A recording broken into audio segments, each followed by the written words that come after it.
One thing that made my grandmother's story unique was that, she really combined her roles as an advocate, an artist, a designer, and a mother all into one. Asawa chose to keep her studio in her home and to be surrounded by her 6 children. She said she wanted her children to understand what she did as an artist and also learn hard work. It wasn't uncommon for her to be looping a sculpture in her kitchen while at the same time checking to make sure that the pasta pot didn't boil over. That was actually one of her favorite places to work, was in the kitchen. At Black Mountain College, it was the first time anybody asked her to think for herself. So it was this incredibly transformative period.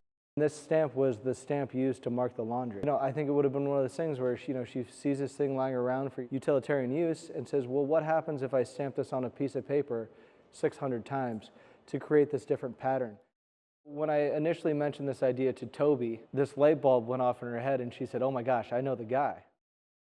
It was amazing when I got the call, and I didn't know that much. But then when Toby came in and she's like, no, take a look, and showed me some of the pieces, I was like, wow, this stuff is great. Then I, of course, went right to the graphics. So as we started creating, I started geeking out the way that I do. It took us probably 5 different fabrics and countless hours testing it, because I was like, no, let's see how it fits in the laser. And I wanted something that could mold and change. And so for me, the process isn't really what the product is when I have it or send it. It's what it's going to look like in 2 to 5 years.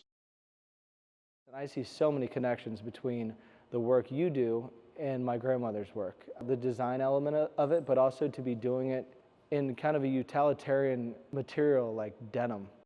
In reality, she was wearing denim every single day. So I think denim holds like a special place in my heart, because we joke that her outfit was, a paint-covered crew neck gray sweater and paint-covered jeans.